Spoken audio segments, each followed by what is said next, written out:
It's time for another edition of Mase in Your Face.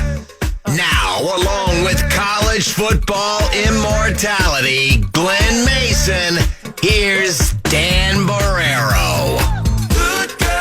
Barrero out, Gaardsy in. A lot of confusion. Dan's not here today. It's not Wednesday. It's not Wednesday at 4. It's Tuesday at 5. Wow. But there's Glen Mason, brought to you by Jack's Cafe. It's great to see you. How are you? I'm great. You know, you got to be flexible. Yeah. I always said in coaching, you got to be flexible. In this business, I guess you got to be flexible. And we got a lot of moving parts. It's good to see you. And, Barrero, sometimes now you see him, now you don't. God knows where he is, though. It's December, you know? We got vacation time to use. Yeah. Do you get vacation days when you're a coach? Like, do they work those into your contract? Like, do you get 4 weeks of vacation like the rest of us working stiffs? I don't know. It wasn't defined. We took, some time off during the summer. But I can tell you this. One time I sat down. I'm not saying my job was any tougher than anybody else, but the time commitment was great. But I went over the course of about 3 or 4 years, and I looked back, and I thought, okay, how many free weekends did you have? And free weekend was defined as that you didn't have anything to do until after work on Friday until Monday morning. And the average was 12. I'm not talking 12 weeks, just 12 weekends, because, you got recruiting, you got the season, you got summer practice, spring practice, recruiting. That's really not a lot. I want to start with this tweet from Adam Weber, who I think you know fairly well. Adam Weber? Adam Weber. I've heard of him. Yeah, he's one of the all-time greats. And before I say that, I recruited him out of high school, and I only had him 1 year, and then I went to early retirement. But I thought he was really the missing piece to our offense. And we've talked a lot. We had really good offense. And we ran the ball better than anybody in the Big Ten consistently. We threw the ball a lot better than anybody thought. I mentioned a number of times we're the first team to throw for 2,000, run for 2,000, and we did it 2 years in a row. But Adam would have given us the option. Yeah. Which, I was just licking my chops. I couldn't wait. We didn't need him. He wasn't really ready to play as a freshman, but he would have been the next year, and he had the ability to throw the football, our power run. We would have had it all. Well, I would say his career, where he threw for over 10,000 yards, despite having 52 different coaches every year, validated your opinion. Yeah. That he was that guy. He was something special. He came from good stock. His dad, Bobby Weber, was a great player, great punt returner. I'm not sure that Adam would have been a punt returner. But he had all, besides the physical ability, he had the competitive spirit. He had the leadership ability. Sure. Very likable on the team. You could just see he had star written all over him. I think that's fact versus fiction. That's fact. I can't argue with anything you said. He tweeted 2 days ago, "Great night celebrating Greg Esslinger on his College Hall of Fame induction. Awesome stories, lots of laughs, and a great time with alumni and Coach Mason. Thanks to Steve Davis for pulling it together." And I look at the picture. It's great. I see Steve Davis there. I see Mike Sherrills. Obviously, there's Esslinger. And I look and I go, well, I know that place. That's Jack's Cafe, baby. Where else would you go for a great night of laughs and stories? No, and Bill Kozlik did a great job setting us up there, and we had a great time, a great dinner. And, to sit around with those quality guys, great football players, but quality guys, and share stories, a lot of laughs, a lot at my expense. I want you to know, but guys that really get it. And Greg got up and gave a little talk and reflected on. He got the Hall of Fame. Yep. And he,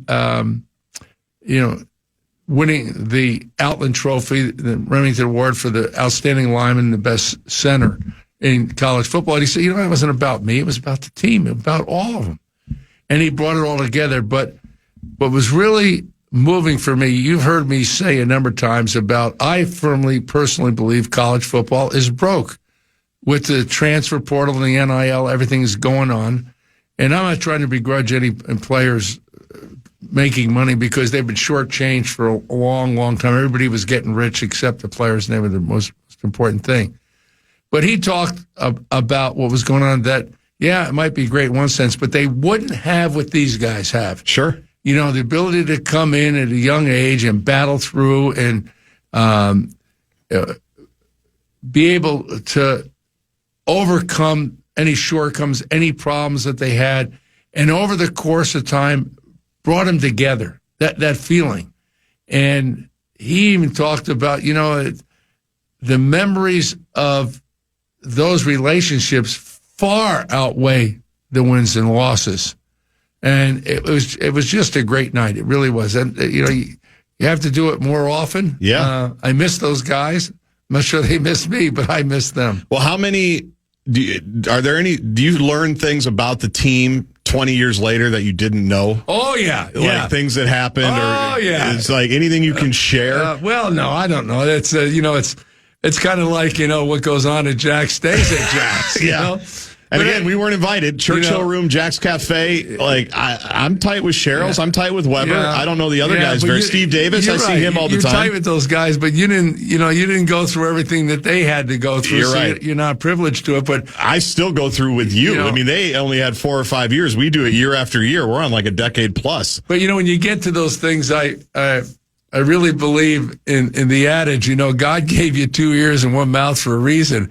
If you keep your mouth shut and listen, you learn a lot more things. And every once in a while, a story will come up about a player, and I think, I didn't know that, you know. and they're funny now. But, you know, we talk about how things have changed and everything that goes on. You know, really, it's just buying players. Now, I'm not sure there's any recruiting rules or anything anymore. Maybe there are. But Greg brought up... one time he walked into Al's restaurant for breakfast. Yeah, great place. Yeah, great place, little place. And who was sitting there but me? And I don't know. And I was in there having a cup of coffee, probably reading the paper, having something. And he was there with a couple guys. And well, anyway, I walked out, and I told I'll pay their bill. And I just, without any fanfare. And I got halfway down the block, and I said, I better go back. And I went in and said, fellas, you can't tell anybody, you know. Yeah. And they all laughed. That would have been a big deal. You know, oh, Coach buys a guy a piece of toast, you know. Right. And which was absolutely stupid back then, and those things have changed. What did you eat at Jack's? That's what I want to know. I had the prime rib. Oh. I had the prime rib. So good. And a baked potato. And I had... one adult beverage. I was driving. I'm very responsible driver. I'm not the police. And then I had Cokes. I'm just telling you everything I had. So it was really good. And I sat next to Kevin Solomon. Yeah. I used to affectionately call him Salmonella when he was on my team. And, man, he started off with pierogies. And I mean, he was eating everything. I don't think the guy ate in about a week. So that's good. Matchbooks, the whole bit. Did you get special matchbooks? Yeah, we're just going through the Jack's experience, which is the best. And Esslinger took them all. That's great. Yeah. I love it. All right. We're going to pause, stay on schedule for this hour. Mase is here until the top of the 6 o'clock hour. When we come back, I do want to talk coaching searches, coaching carousel. When you are a coach that has a job and another job comes available, all the behind the scenes machinations that seem to be going on right now. I want to get Mace's thoughts on that. Maybe we'll talk a little college football playoff as well, Heisman Trophy. You can hit the Bradshaw and Bryan KFAN text line 64686 if you have any questions for Mase in your face until 6 o'clock.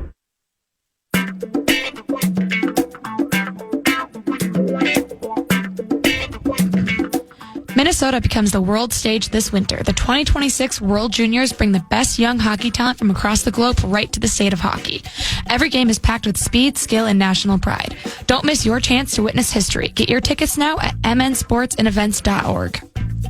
Got some great questions to the Bradshaw and Bryan KFAN text line 64686 that we will get to with Mase maybe a little bit later this segment or in the final segment before we are done with Mase at the top of the hour. He joins his usual weekly appearance thanks to Jack's Cafe. Gaardsy in for Barrero today. One follow-up from our last segment, Mase. This is from 952. Great. Now, after the Al's breakfast scandal, we're going to lose scholarships and vacate Mace's wins. Well, so thanks for that. Because you had to buy Esslinger some pancakes. Yeah, I doubt that's a problem anymore. We're going to self-report that. Yeah. Like you said, I don't know if there's any rules or anything like that. coaching carousel. You were in studio 10 minutes after we got the news that Sharon Moore would be fired for cause from Michigan. Yeah. Which is a pretty big deal. It's been a pretty big story. And we've seen all the criminal stuff that's happened since then and all the ramifications from that. But on the football side of things, there's a job open now, and it's a pretty good one. And when there's a good job open, means that coaches that are fairly established are going to be asked about it. I'm looking at Alabama and Oklahoma, the preview here on ESPN. Kalen DeBoer has already had to reaffirm his commitment to Alabama before they're taking on the Sooners here in the college football playoff. Kenny Dillingham from Arizona State has been asked about it, seems like daily. You've been in this arena. You've been in the situation where you have a job, you have a team, but another job opens and they contact you about it. It's an interesting profession in that way, because if I take another job, nobody cares. I'm not going to have to answer about it, right? Most people, it's you move jobs, you get recruited by somebody else, you might move cities, and it's not news. What's the needle you thread in that situation? That has to be just a surreal thing. Well, that's a great question, because if you're out at school and you got a job and people are interested and they're calling you hope it stays confidential, you know, for a variety of reasons, because you may be interested, you may not be interested. Maybe you're just, trying to find out. The school that's calling you may or may not be that interested. Sure. And, there's a lot of issues that are out there because you've got players on your team already. You've got a fan base. You've got a local media. You've got a bunch of recruits out there that you're still trying to get. And if there's a hint that you're thinking about leaving, it's not very good for you. Now, my problem, thankfully, a number of times that I at least answered the phone, as Dan would say. No one knew, and I stayed. I was, I wasn't. Nothing ever came of it. Never came of it. And there were some other times there was offers, and I mean, at the end of the day, I stayed. Now, I got in a lot of trouble at the Ohio State job because I did an interview for that job, and I was involved in it, and I didn't get it. In 2000. Yeah, and then I was asked the $64,000, question by, might have been Dan Barrero, He asked me directly, I'm not sure it was him or not, but asked me directly if you would have been offered the job, would he have taken it? And I was honest, and I said yes. And oh man, big mistake on my part. I'm kind of an honest guy. I know I take a lot of grief from you guys, but I am. And so I heard your introduction here. What advice would I give a coach? I hate to say it. I'd lie. I mean, I take everybody wants to talk about the GOAT, Nick Saban. Yeah. You want to be good in college coaching? Do everything Nick Saban did. Well, I'm going to tell you, when he was the head coach of the Miami Dolphins, he was asked. It's a great example. A number of times, and he was asked directly, and he finally said, "For the last time, I am not going to Alabama. I am not going there." The next day, he went to Alabama. Yep. And so, these guys that are out there, and I heard Kalen DeBoer, he definitively said, I am not interested.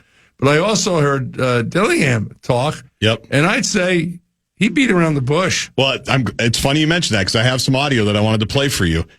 I think this is from today or yesterday. And like I said, he's doing media like every day, which I also think is a mistake. You don't have to do media every day. I know you've got bowl prep and all these things. But the question was, do you have anything you want to say to the fans to put the Michigan stuff to bed? That's how the question was phrased. Here is his answer. I think my job is to try to do whatever I can for the people that are with me, right? The people that are in the foxhole, the coaches that are in the foxhole with me, is I got to do whatever I can to fight for those people, for my family, for everything from that perspective. And and I love it here. I've said that since day one. That's absolutely never changing. Absolutely never changing. That piece is never changing. The only thing that's missing at the end of that, in my opinion, is go blue. Yeah, well. Right? But there is no perfect response. No, he's trying to double talk. He's trying to play both sides at the same time. I love it at ASU, but you can read between the lines. But Michigan's still Michigan. You know? And I don't know if Michigan is Michigan, though. I mean, they got some, problems that they're going to have to deal with. One thing about Michigan is that, when there's and Dan brings this up, if there's a problem on a football team, and I've kind of agreed with them, you go to the head coach, and if he says, well, I didn't know about it, you have the feeling that he's either incompetent or he's lying. Right. Right? Okay. Well, this stuff that's coming out about Michigan, and it seems like it was going on, for a long time. Well, where does the responsibility go with the AD? 100%. I agree. Either you got to say, well, I knew about it and I handled it poorly, or you say, I didn't know about it, and then you say, well, what are you doing? What are you doing every day? Yeah. But it's a mess. And the thing about it, I talked to the players the other night about that. It's a classic example that a lot of people make a mistake. You have a problem. And rather than addressing the problem and trying to do whatever you can to fix the problem, all too often, trying to fix it, you make a bigger problem. And then another bigger problem. And then another bigger problem. And all of a sudden, you're so deep in the hole, you can't get out. And I don't know. The other thing with that, in my lifetime as a coach, there's been some guys that have got jobs. You wonder how they got them. And I talked about this. There was a time that a guy like Lane Kiffin, with his pass rate, he'd have no chance to get the jobs that he's got. Now, you look at the list of the places he's been. You look at Steve Sarkisian. He's got the Texas job. But when I was growing up, you'd have to be a really successful coach with a totally clean slate, or they wouldn't even look at you. And by clean slate, I'm talking about no problems, off-field stuff whatsoever. Yep. And the same thing, with Lane Kiffin, some guys like that.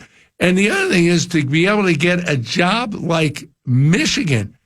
Man, you wouldn't just get it, being the second in command. Normally, they'd only look at guys that have already been a head coach and they've proven themselves that they can handle a program. I think back to, let's say, the most famous guy at Michigan, Bo Schembechler, he was very successful at Miami, Ohio. Yep. It's a totally different world. Well, to answer your question about Lane Kiffin and Steve Sarkisian, you know why they got their job? They went to the Nick Saban rehabilitation school for fired coaches, and that was the brass ring, right? And even more than that, they went to the Jimmy Sexton School of Agency, Yeah.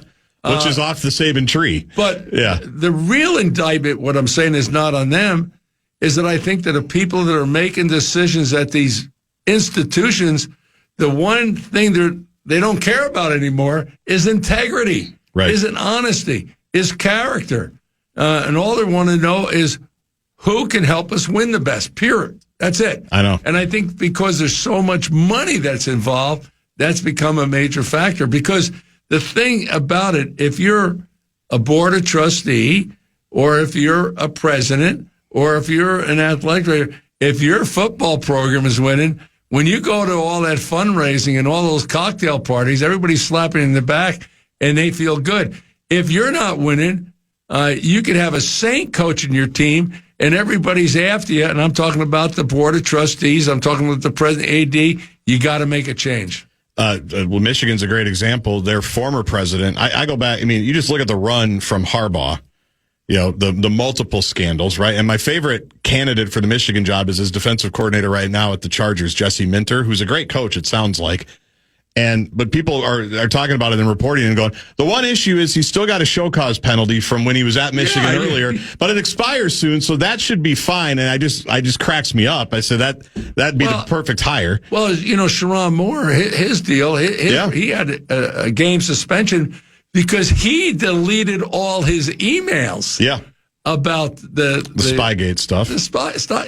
Come on. I know. What are we talking about? But their president at the time was all in on backing Harbaugh, backing the players, social media, bet Michigan, their AD, obviously Ward Manuel, and the rest of us on the outside are looking and going, is this what we're doing? Like you said, because they wanted to win a national championship in football, and they did. So they're laughing all the way to the bank.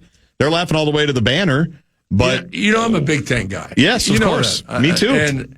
And for years, we in the Big Ten we'd look down our nose at the SEC. We'd say, those guys down there, yeah, they play good football, but man, I'll tell you, they're cheaters. If you look at it, in recent history, who has had bigger scandals than the Big Ten? I don't know. There's some big ones. It's embarrassing. It really is. I mean, you got Penn State, you got Ohio State, Michigan State. Michigan, you got Michigan State, you got Minnesota in basketball. I mean, there was a lot of problems, dirty laundry there. What happened with basketball here? I forget. Yeah, I don't remember that. You don't remember that? I remember being a kid and going to the Final Four. It was great. Yeah, it seemed like everything was awesome. That's the problem with you, because integrity doesn't go in your vocabulary either. We don't know where that banner is. We can't find that one. Last thing on this topic in general, the coaching carousel. How was it difficult to thread the needle of, like, let's say, did you ever get a call during the season? Oh, yeah. So, yeah. The old adage is you chase two rabbits, both will escape. How do you compartmentalize? I'm not going to tell you what school, but that's fine. I got a call from, I'll tell you what conference. They were in the Pac-12. A good one, okay? And I got a call, and they had made a coaching change early. And I got a call from someone that I knew that I used to work with that was at a different school that knew that athletic director. And they want to know if I was interested in the job, because they were interested in me. They want to offer me the job contingent on the end of the season. And I quite just said, I won't even talk about it. I won't feel the phone call. I won't even make a comment. I'm coaching this football team, pure and simple. Boom. And then the Monday after the last game, I got the call from the same person, said, well, okay, the season's over. What's your answer? And I said, I'm not interested. And so that's the only time I was involved in one of those things during a season. I think you would have done well at UCLA. No, it wasn't UCLA. I think you would have done well at Stanford. No. I think you would have done great at Washington. I think you should have given it a shot. I think you would. Well, in retrospect, I didn't know I was going to be retired earlier. I would have. Yeah, that is the problem. Yeah. Let's get to a couple of texts here. We'll go to 42 with Mase, brought to you by Jack's Cafe. What are your thoughts on Chris Kleiman retiring in part at Kansas State due to the changing landscape in college athletics? His athletic director, Gene Taylor, who used to be at North Dakota State, right. That's where those two played, and I got to know Gene just a little bit from my passings in Fargo. You probably know a lot of Gene Taylor fans from your comings and goings in Fargo. Basically went on a rant a few weeks ago and said, we're going to lose more Chris Klymans if this thing doesn't get under control. I have to imagine you agree with a lot of what was said there. Yeah, I do. I think that I don't know what into Coach Kleiman making a decision that he did, but how old is he? I'm not really sure. Mid-50s probably. Yeah, I can look it up. But mid-50s to walk away from those coaching, it's a good coaching job and getting paid a lot of money. It's got to be the frustration. I've always thought, I personally, I don't know this, but I think Nick Saban retired, not because he was tired of coaching, and I don't think he worried about the NIL in the SEC. I don't think he's worried. Right. I think he worried about the portal. Because if you watch Nick Saban, he was at a place, he did a great job of coaching, great job recruiting, he got great players. But Nick was a tough guy. He ran a tight ship. It was Nick Saban way or the highway. And I think he realized smartly that he couldn't do that anymore, because when he'd load the hammer on a guy, guys would leave. Sure. And they go some other place or he'd have to constantly be recruiting them all the time rather than just recruit them till you get them, because they'd be bought off his campus. So at his age and his financial situation, he started to go. I think that's probably why had something to do with Mike Krzyzewski retiring. No doubt. All those basketball guys. Jay Wright, Roy Williams. I think they got the place say, hey, this isn't the game that I know. I'm not talking about the game, but the recruiting game and running a program. And I think so the guys that are a little bit older, financially stable, and haven't been brought up in this environment, they say, this is crazy. Now, if I was a younger guy, even though I wouldn't agree what was going on, you'd have to play the game. That's the rule. You didn't make the rules. That's what it is. And you'd have to do it, or you're not going to coach. And it's hard to walk away from from jobs that are paying you millions of dollars a year because it's an unreal world. People don't make that type of money outside. 58. Chris Kleiman is 58 years old. Another question here from 612. My question for Mase in your face is, what did he look for in a quarterback, and why were you so successful in running the ball? Is this from like Gary Holman or John Glenn, one of your friends? I'm going to have to take a look. That's a cheap shot, Dan. Huh? That's true. I get in this chair and I morph. That's a cheap shot. You know, I was one of those guys that at the place that I was more interested in recruit. What I'm talking about when I was head coach, Kent State, Kansas, and Minnesota. I was going to recruit the best player I could, not the guy that fit my program. You know, okay. I thought it made better sense for me to recruit a guy that was better and adjust the program to him. Okay, makes sense. And that's why. And you've heard me. I said last week, if I'd been a smarter coach when we had Brian Cupido, I would have ran everything out of the shotgun. I would have been the inventor of the pistol. I wasn't. When I saw somebody else do it, I said, that's ingenious. That's what I should have done, you know? Because I could have run the inside zone, the outside zone, all the running game, and he could have taken the shotgun snap, because that's all he did in high school. But, you know, we adjusted quite a bit. But I was a firm believer that you had to have the ability to run the football. And we really developed good offensive linemen. You know, one of the things Greg Esslinger brought up the other day, he says, you know, he thanked me. He said, I was a no-star player at a Bismarck, North Dakota.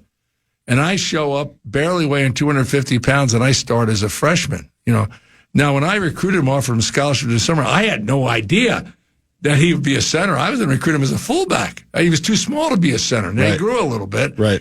And I didn't have any idea that he could play that position as good as he could, because he was a great center from the day that he started as a freshman, as was Mark Setterstrom playing next to him at guard. But when we looked at, our offensive lines were not that big, but they were athletic.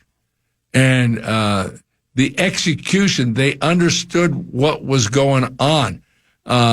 You know, one of the things that Esslinger brought up, he was out there in Denver with Brian Hamilton at the same time. And he says they guys used to talk all the time. He says, you know, we used to really run the ball, and our offense was a lot simpler than the Broncos were running the ball. You know, we ran inside and outside zone, and we blocked it multiple ways. And we were probably the first team in college football that really utilized pull in the center, because we had a unique guy there in Esslinger. But going back to the question, the number one important thing for a quarterback, I always thought, was decision making. And so in evaluating a guy, you know, they obviously had to have the ability to, you know, to throw the ball. But they had to be smart. They had to be able to make the checks in offense, and they had to make the right decisions. So, because you got to avoid losing before you can win. And there's no position that can get you beat quicker than the quarterback making bad decisions. Along those lines, the quarterback position, we got the news, because it's 2025, that Drake Lindsey's coming back to the University of Minnesota. I never really thought it was much of a question. It doesn't sound like he really thought it was much of a question, but it's 2025. I just saw a story today that Arch Manning's going back to Texas, because that's how it goes. He didn't turn the ball over in the month of November. He had very few turnovers as a freshman. Half of his interceptions were the Iowa game that went pear-shaped. I mean, just kind of your observations of Drake, and obviously that's a pretty big deal to have that piece. Yeah, I think he's a really good player. I think I even said on this show, when I look at guys, and I've seen, you know, I saw Drake Lindsey play a couple times on TV. I never saw him. I saw him once in person. But what I try to equate, I used to think, you know, if you took Drake Lindsey and you put him at Ohio State with that supporting cast, just think how much better he'd be. I mean, I'm talking about the wide receivers they have, because he can really, he'd be a Heisman finalist like Julian Sayin was. Yeah, and now if I was evaluating him, the only thing I'd have him marked down, I don't think he has good mobility. You know, I mean, I always liked, if you watch a lot of football, it's amazing to me how many quarterbacks make big plays with their legs. Sure. You know?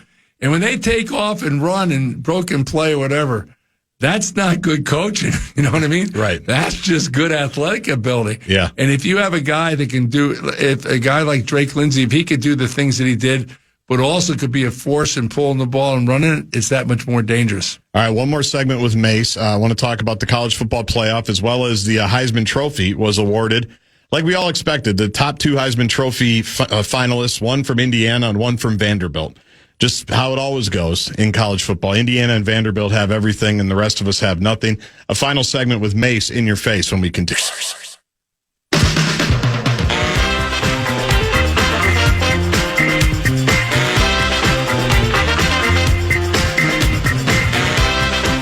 It's icy outside now, but the Countdown Fair season is on. Don't miss out on comedian and musician Weird Al when he takes over the State Fair Grandstand August 28th. Tickets are going fast. Get the full details now at KFAN.com keyword calendar.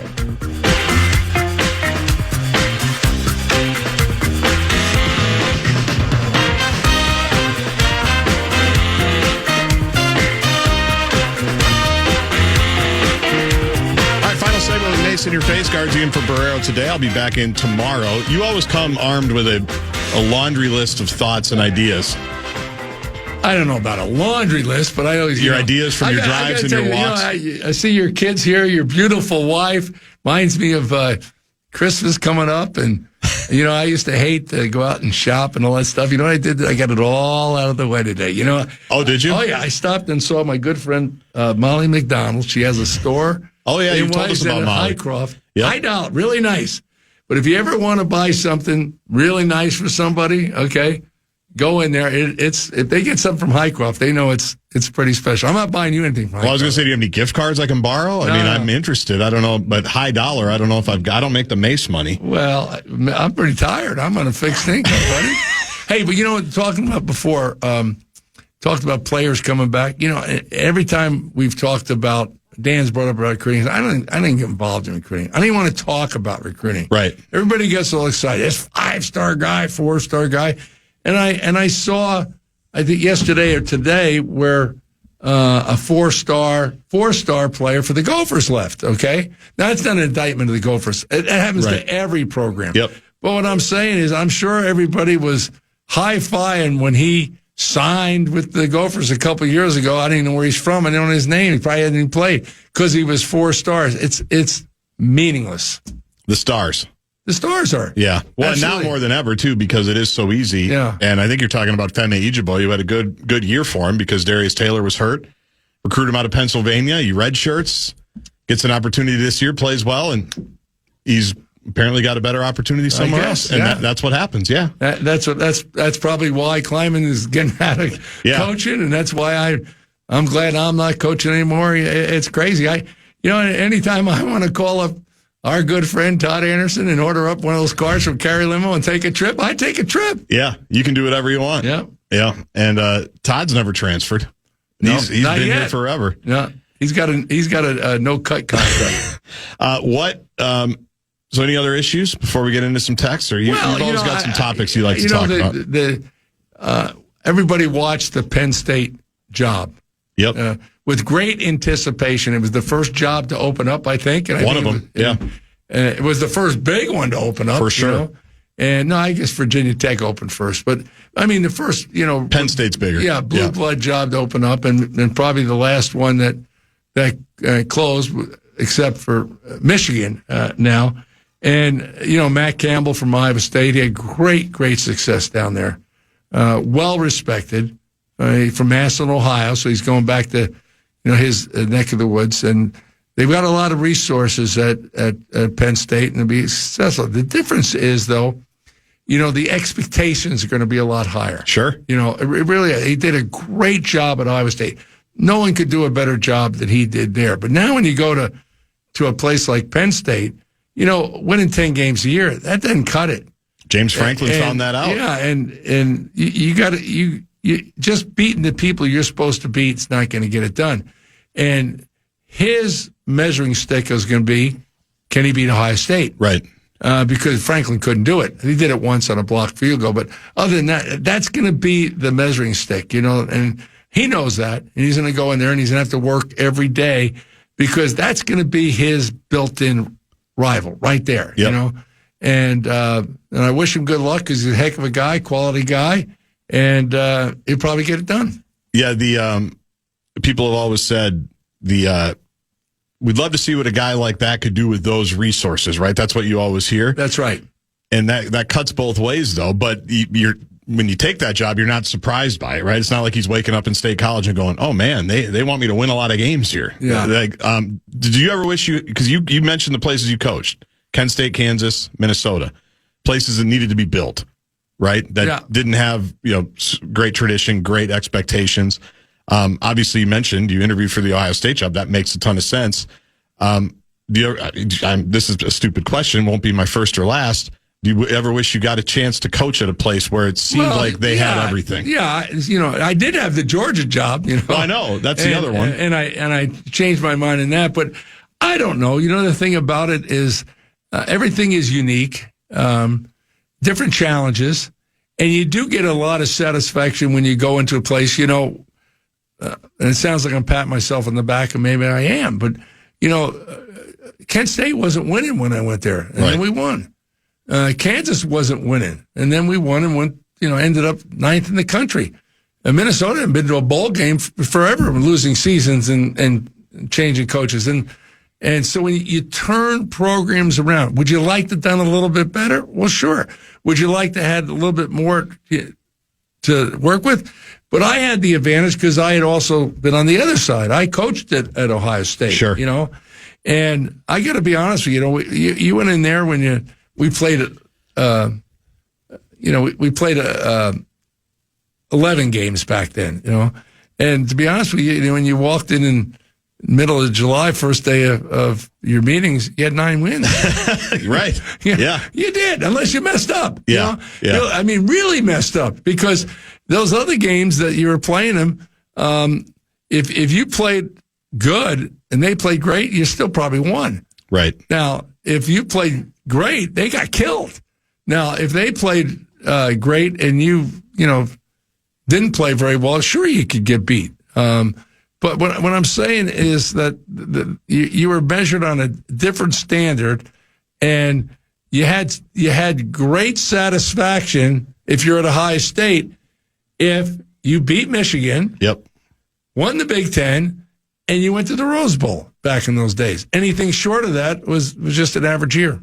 Did the right player win the Heisman Trophy? I think so. Yeah, I agree with you. Yeah, without a doubt. And more often than not, it's an individual award, but it reflects team accomplishments. And I don't know if you would translate the Heisman Trophy to the most valuable player, who was a more valuable player in college football than him? Well, I think the top 2 guys are your answers, right? Yeah. Pavia from Vanderbilt, absolutely, and Mendoza for Indiana. And one thing I thought. That hit that Mendoza took on the first or second play of the game, and I think most people thought he was done. Yeah. Okay? Yeah. And he got up and he played the whole game, and he played well.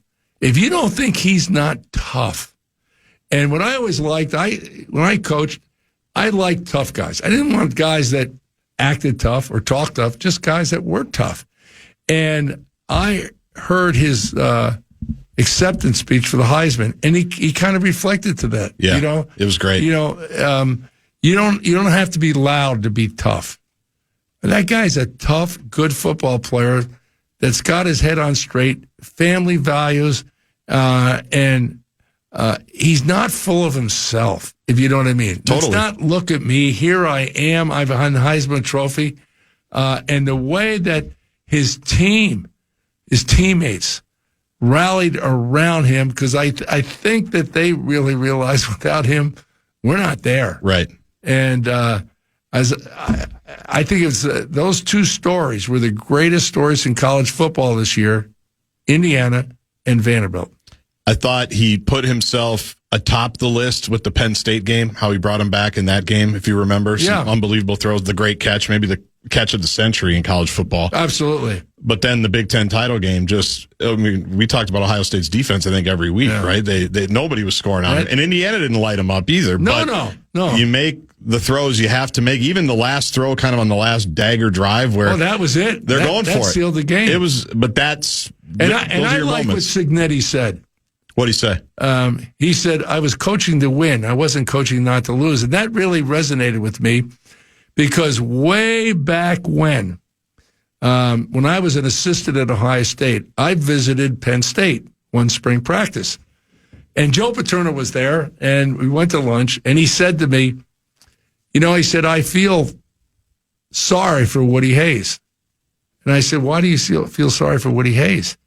He said, because of the pressure at Ohio State, Woody coaches not to lose rather than to win. And coaching to win's a lot more fun. Yeah. And you think about Woody Hayes at Ohio State, 3 yards in a cloud of dust, and, would play games close to the vest and would let the other guy make a mistake, And I never forgot that. And then that one year, in fact, we did 2 years in a row, we started the game with an onside kick against Joe Paterno. I was there. And Happy Valley, we won the game. I wasn't there. I wasn't at that one. I was at the next one. And that was at home. Yeah. We did 2 years in a row. And that was the year that Joe Paterno invited me to stay and come over at dinner at his house with all his supporters, which I did. And this is building for a couple of years, and I did that. I had a friend of mine from Wichita that had a jet there, so I went over there. But when we went over there, he invited me to go downstairs before the people came and sat there, and he said, before we have a drink, I want to let you know something. I said, what's that? He said, starting a game with an onside kick is cheating. And I said, well, you got yourself to blame for that. He said, what are you talking about? I said, and I told him that story. And I said, I was coaching to win. And he said, I should keep my big mouth shut. That's a good way to end it. Great to see you. I won't see you next week. Dan is back. I will be in Phoenix for the Rate Bowl. It's not the guaranteed Rate Bowl anymore. Gophers versus New Mexico. The Lobos. I got a great story about the Lobos, too, but I'll save that for Dan. Save it for Dan? Is he going to be here next? That's Christmas Eve, isn't it? Yeah, he won't be. Maybe he'll come in on Tuesday or something, because I know he's working Monday and Tuesday. I'm here all week. So we will. Yeah, I'm available. I'm committed. I'm committed to KFAN. We appreciate that. Yeah. We appreciate that. I'm glad you had a great dinner at Jack's. It looked fun. Great dinner. Thanks for the stories, the fun, the laughs, and we'll see you in the new year. Yeah, and you know what? You're a very lucky man. To have a wife and kids like that, you got no problems. I wonder if the 9-year-old agrees with you. He's looking a little suspect right now. Appreciate it, Mase. Good to see you. That is Glen Mason. Thanks, as always, to our great partners at Jack's Cafe. We are out a little early tonight because we've got the Wild against the Capitals coming up at 7 o'clock, which means we've got to get Vikings country in right around 6:15. So it will be our final segment of the show when we continue.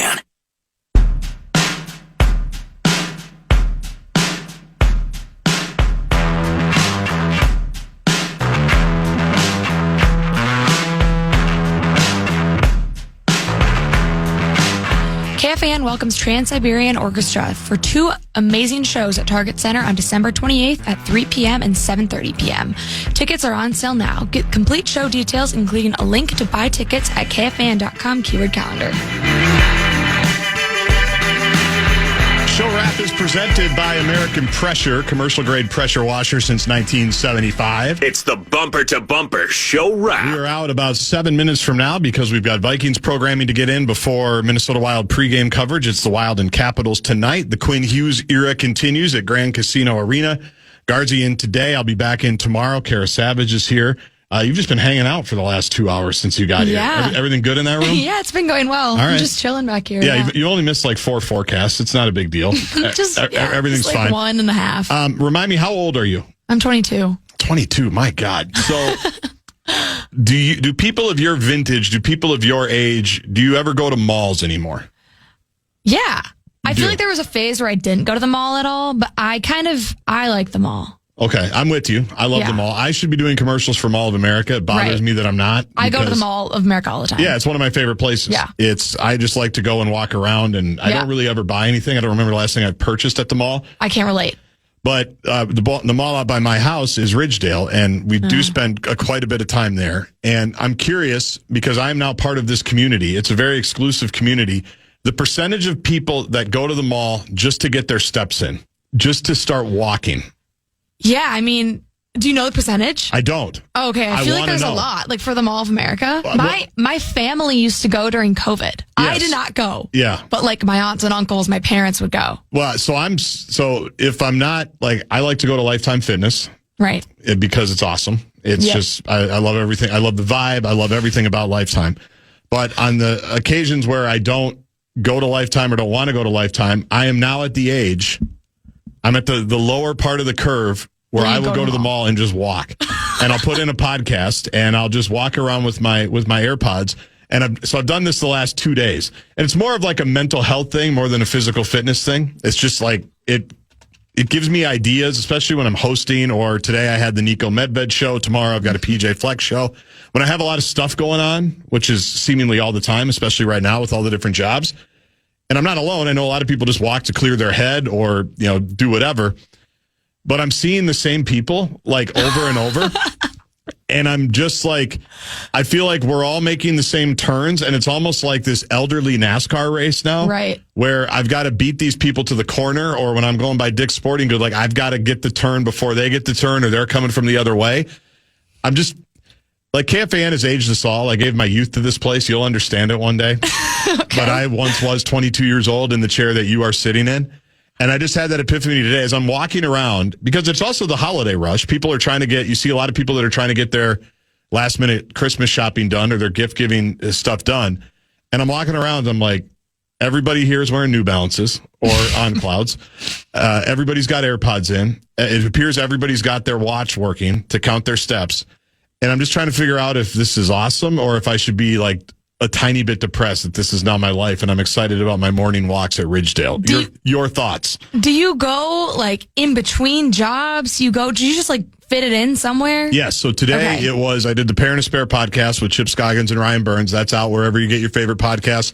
You can also check out our YouTube channel. And we talked about college football like we always do every week. And then I had to get down to campus to do Nico Medved at Buffalo Wild Wings with Mike Grimm. That was from noon to 1 before I came back here. And I thought, well, I don't have a full, I can't go to Lifetime, but I want to do something, and I need to do something. And so I just go to Ridgedale. And there were some things that I was looking for, shopping related, that you fit in. But I'm just curious if anybody knows what the actual percentage is, because I feel like it's massively high. It's massively high. And if I'm alone, so if you see me at Ridgedale or Mall of America, because I actually have some shoes I need to return, some AE2s that I need to return that were a size too small for my oldest son. So I got to get back there, but I know I'm going to get my steps in. I just don't know if it's going to be Wednesday or Thursday. I feel like it's just kind of it's either a depressing part or it's like the greatest thing ever that I'm now part of the mall walking community. Any percentages? Does AI have anything? No percentages. No, it just says there's no official percentage of total visitors. So at the Mall of America, this is specific. Yeah. So you can get a good workout in. And I know they have like mile markers and all these things out there, but it's just, that's my life now. That's what you have to look forward to. Because I'm 43 years old. I'm really excited about that. Yeah, this should make you feel really excited. A Reddit user, so I don't know. We're not going to. Reddit's super reliable. Yeah, extremely. Oh, we're not going to? Okay. Okay, we can, yeah. A Reddit user estimated about 100 to 150 regular walkers between 7 and 9 a.m. on a typical morning at MOA. Yeah, I've never done the pre-store opening mall walk. That I'm not interested in that, but it's not bad. It's not bad. And now it's clear that I'm part of this community, and we'll see where it goes from here, because it's only going to get colder. And that's true. If I need my mental health break walks, I'm going to have to get them in somewhere, and I'm not going to do it outside. It's just not going to work. All right. Thanks, everybody, for listening today. The show wrap, as I mentioned, is brought to you by American Pressure. And we had a good show today. It was fun. Yeah, a lot of good guests. Appreciate everybody that came in. Kevin Seifert came in studio for his usual weekly Tuesday appearance. He stayed from 3:30 to 4:30, which was great. We talked a lot about J.J. McCarthy, as you can imagine. We unpacked why it took so long to get J.J. playing at this pretty solid level. Obviously, no one's putting him in the Pro Bowl yet or first team All-Pro or chiseling his bust for Canton, but it was nice to at least get a glimmer of hope the last few weeks, and now we'll see if that continues this week at New York when they play the Giants, who I don't think their defense is much to write home about either. We also talked a little bit about the Jalen Nailor versus Jordan Addison theory that I had, and Seifert actually said he'd been thinking about the same thing, and he's actually going to write about it because I'm going to be bummed if they can't find a way to keep Speedy, as they call him, Jalen Nailor. He's been very, very good this year. And with the stuff surrounding Jordan Addison, where he's one incident away from being suspended again, it seems like, every time, right? Whether it's the speeding with the dog, whether it's the DUI stuff, or, getting lost in London and not making it back for a walkthrough, it just seems like there's always something that's going on with Addison. And that makes me nervous about committing to a long-term deal. Seifert doesn't think that the Vikings are at that point. He thinks that they still think there's a lot there, and he's obviously a really good receiver when he's available and he's healthy and he's out there. But the Nailor story has been good. Part of the reason why Adam Thielen is in Pittsburgh right now, catching passes from Aaron Rodgers, is because Jalen Nailor, number one, stayed healthy, and number two, I think has been really, really good. And that was before the 2-touchdown game that he just had. So talked about that. Christian Darrisaw, the Dallas Turner moment now coming up with Jonathan Grenard out. A ton of stuff there. Appreciate Kevin Seifert. Appreciate Kevin Gorg. Good 20 minutes on Quinn Hughes on the Minnesota Wild. As I mentioned, they're back in action tonight. And then, of course, a great hour with Glen Mason. A ton of great stories, a ton of good insight on what it's like when you're in the coach's carousel. That's going on right now. Glen Mason has been in the carousel. He gave us a lot of good stuff to think about there. So appreciate all of their participation today. I'll be back tomorrow. I think Ryan Burns is going to join me. I know Pat Kessler is going to join me. And who knows what else. Have an elite Tuesday evening. We'll talk to you tomorrow starting at 3 o'clock.